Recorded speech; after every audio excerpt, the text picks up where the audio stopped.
chiang hamo thong hi ko langa chiapa ni riat jiang lei thong chim nak in nan kut kanin tlai than ha mai thabor si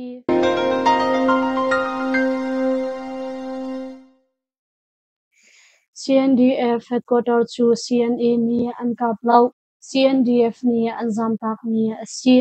Chiang Falam Peng Shambul CNO CNDF headquarter Kemrili chu Chin National Army CNA ni an ka lo kong le CNDF ni an zamtak ni asi kong ka dau nak thonglak nak shampi ni an chim July ni ruk janai sanga khan CNO CNDF headquarter Kemrili chu Chin National Army CNA ni athi thup in an lu no I an ka ti in Chiram Chauza le Chim Brotherhood kar a boy by nak chuatar ding in CNO CNDF atan tu media poll ni an lang der ti kong he petlai in ka dau nak thonglak nak shampi ni chun Chin National Army CNA ral kap cheu khathi rikhodar khopi lei karnak lampi I a ummi leilet khopong a CNDF poll ni an kham ha ruang a kapni kar ka dau nak tlompalte achuak I Chin National Army CNA ral kap cheu khatni hin Kemrili an kaplona in CNDF ral kapol ni an zamtak di cha a asitia an chim CNO CNDF ni CDF Holngoram humhak mi Holngoram haram chu July ni thok in an lu no I malama kar a ka dau nak an tua chun hu a July ni nga a khan CNO CNDF ni rikhodar khopi an lak tia thai si India Memoram Ri number panti chulet nak lampi asimi Holngoram huram rikhodar khopi chu CDF Holngoram tal in CNA le tangthi panhani aliam chia thongni kulla thum November na hlei thuma khan SCCRAL kaput in an la kho I CDF Holngoram ni zatla ukhroi nak song thati in an kalpi choma na huram zong asi Chiram Chauza Sicily Chim Brotherhood CB ni chun malama kar a ka dau na hi ngol in kapni hroi tu hani iton na he che phai nak nei ding in porfial nak an rak tu abu a CNO CNDF ni rikhodar khopi I a ummi Chin National Army CNA Brigade Force Khan Song July ninga a an rak la pia thai si chupin a Holngoram ram chung I a changmi Chiang Thai Phu malama kar boy by na kong a Chiram Chauza chungtal HPO CDF Holngoram le Chim Brotherhood chungtal CNO CNDF chu July ninga a khan Advocacy Group for Peace Ramdai Naksa a achol changmi ha phu Laurel Pinak in Mizoram Rampul Aizol Khupi a Tomberwa nak an ngei lai tia thongpang aleng na in CNO CNDF ni Pezul in ka dau nak an tua tia thai si July ni ruk zonga khan Mizoram CM ruak nak pe tu pu lalmon puya puntele Advocacy Group for Peace Ramdai nak asar tu pu chungtal cheu khat chu rikhodar khopi a kal in CNO CNDF shroi tu cheu khat he tomberwa nak an ngei I atlaw khoti loading ni tu asar nak tu loading le athai in nulang hak sia chung a thil swal tu loading in ancha na tia thai si Chiram lekai ni SCCRAL ka thar hei khachu shemnam he miza pisin a anifon Segarum chan kali khopi in Chiram lei a ralam sial in arakai ni SCCRAL ka polchung in sham in ral ka pa lutaratong ni ral ka thar hei khachu Meithal Junriat he miza pisin a anifon kong kali shyam tai phu Ubren Guarilla UG in Drongongwei tu pakhat ni July ni sari a achim kali khopi in Chiram lei a ralam sial in arakai mi SCCRAL ka pol ni umhukwa nga adhobik tang mi Molpi Pwachu Chin National Army CNA tal in CDF KKG CDF Lautu PDF Zaulan CNDF CDF Zaupai CDF Mara PDA PDF Kale CDF Matupi TCDF le tangchi punhani July ni nga zanai sanga khan ka dau in Allah ko I SCCRAL ka play in athimi ruak pashaleng le shamnam tamngai song ang nak chi kho atang ni SCCRAL ka polchu kali khopi lai a anthliam ma he nuan pil tia mai si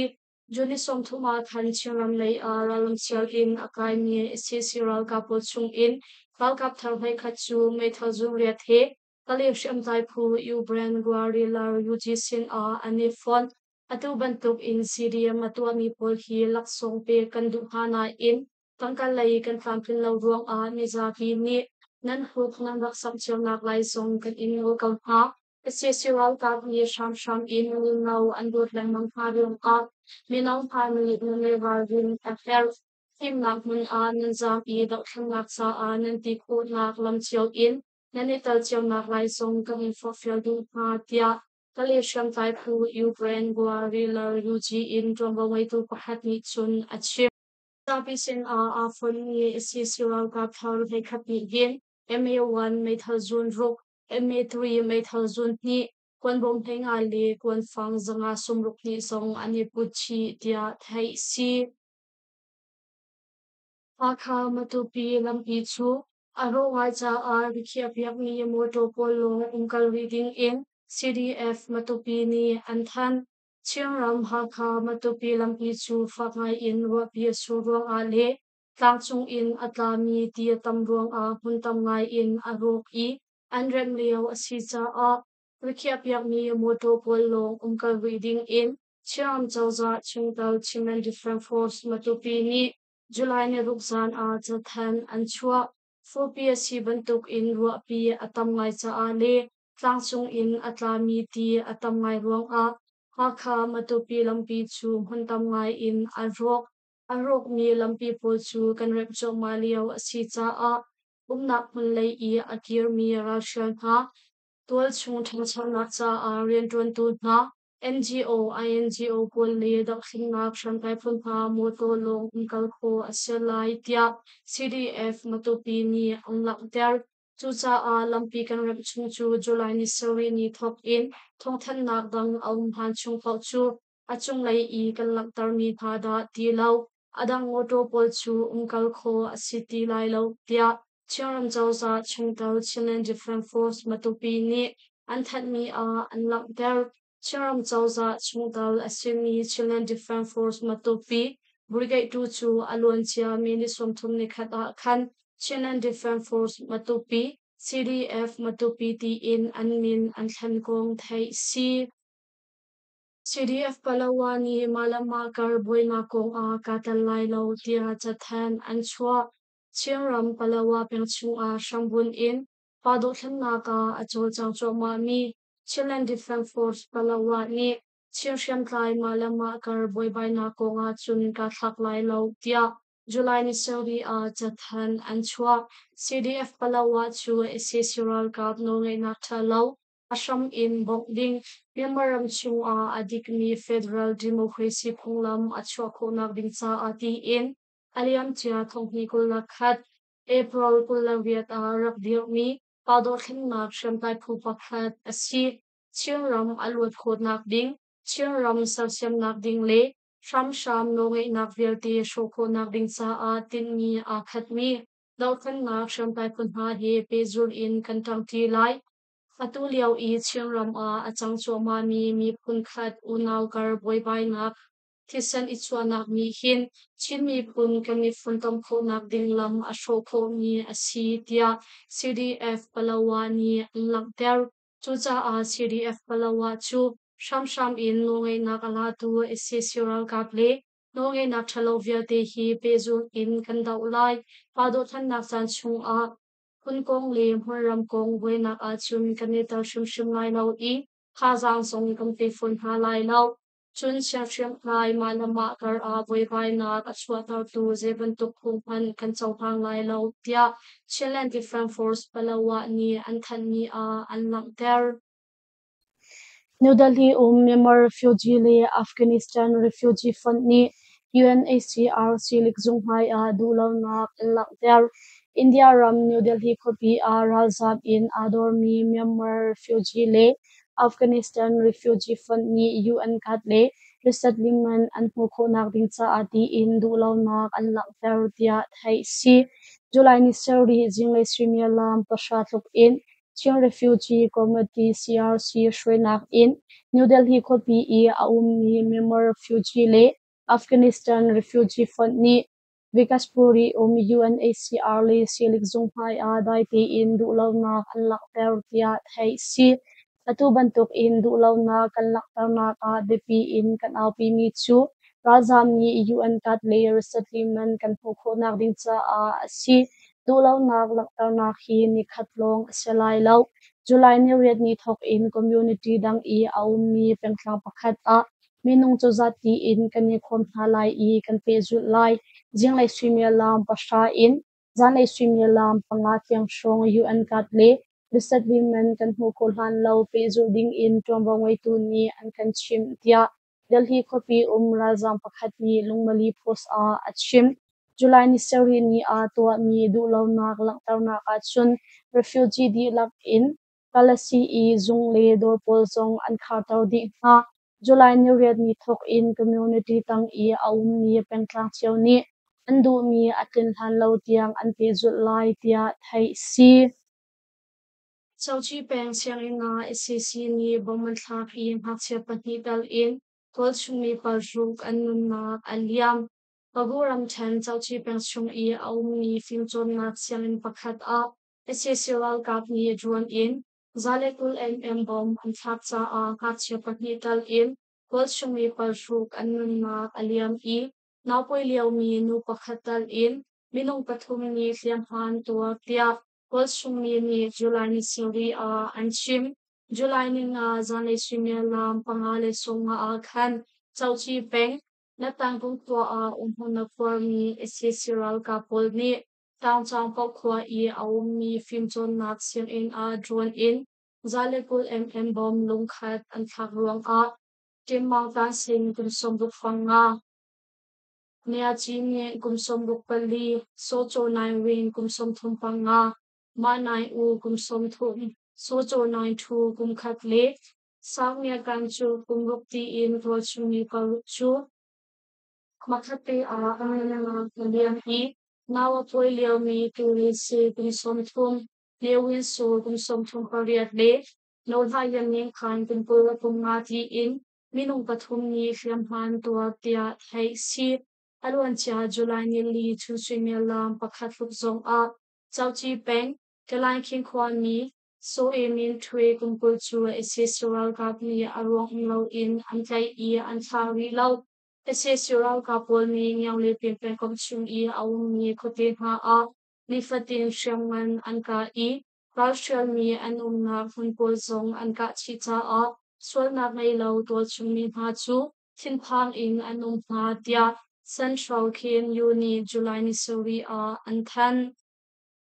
Pongmalim pen PDF sin a shamnam he a font mi SCC he suri dunnak le upat pek mak nitwa Sagayram chan Pongmalim pen PDF sin a shamnam he a font mi SCC ral jab he suri dunnak le upat pek mak nitwa kong Pongmalim pen pakapani July ni ruksan a punte in anthan July ni nga a kanti pengkom hongmalim peng chung I aung ni to chu sham tai phun ha asimi kanti pengkom battalion pakhat battalion panhi battalion pathum battalion pali le hongmalim peng paka pha ha sin a shamnam he a phun ni SSRL ka placery chu ko chung sham tai phun ha ni lunglom te in andan ha I upat pek nak song antua tia hei si Mipisin a afon ni SSRL kap chungtal pol don nak upat pek nak lunglop nak laksong a di in tangka pek nak li siyam ngam apnak chu pongmalim peng pakapha ni anhum hak mi pinlong hol a antua tia hei si SSRL kap no nge nak thalo ashram bongko nak dingsa a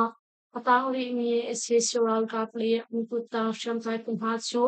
NUG chawza wundin nak wunchi zung le Number pakhat Raghuram I aung mi da khinmak shampai pu battalion hasin a petlai nak tua in ifon di chang u da khinnak shampai pun ha zong ni mizapi sin a fon mi SSRL ka chungtal di lak chu lunglom te in kamin don pen kom ha tia pongmalin pen paka phani fulfill nak song antua Texas Ramkul tilet nak in nun nak liam ni minung somriat khat an phan minung som li leng an tlau US drum Texas drum kul lai a July ni nga ni I achang mi tilen nak ronga khan anun nak liam mi minung som riat khat an than chang I adang minung som li khat an tlau kong chombaw ngai tu ni July ni sari a an chim Far Country Guadalupe tivakam I Krifa Simin ha an nak nupol kem pakhat chu tilian ni akhucha a ngak chia kul riatal in minung som riat khat an nun nak aliam chang chupin a khem I awum mi nu pashali tombaw ngai tu pakhatal in minung som ni liang an tlau tia thai si nun nak liam mi min chajin hi atu nak in an tam deuh kho mi an si himharama hin aralai mi swimir lam somir ret chung a pakngai in ruwa pi asurlai ti in kwachang zau tu hna ni an than cha a tilian ruang a chivai angai mi rul nom tam le non chet pol thian fel zong betak te in kan kalpi choma liao asi I Centurion 22 hna cha zong a foilo ngai ngai tia Texas ramkul chonglo ngai tu ni chun an chim tilian a chuan hu in atlaw mi pol an hu di hna hlan lo Centurion tuan hi kan ngol lai lo pe zul in ruwa pi asuruang a minit somi ruk chung a tiva pe kule pe ruk tiang a thang I gol chung ni ani hil kar a atu bantuk in telian achua hi asi tia Texas ramkul shambun thongjam nak ni an lang ter US President Donald Trump ni Texas ramkul cha ti in Federal Register Management Agency ni botnak an pe khona ha July ni ruk a khan min san athu chang tia thai si chanchua rian atun tu punha ni chun yelen ruang I haratong mi tol chumi na chu dinti thiang mi tel in identity role le theory dang a her mi pol song an phozam na tutan kan ton mi thil hi ti nungai mi kauke kharna pakhat asi I ramkul jomwa ngai tu na he ne nyam te in rian kan 20 tia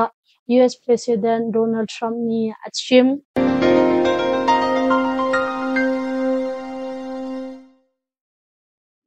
tu jing kan thong chim nak chu ma vial in kan dong tel ri lai nungmali post tha jang akan pe tu nan di lak chung a kan ni lom tuk nungmali post Facebook like follow le YouTube channel a subscribe or kan to pek ding in kan ni som ha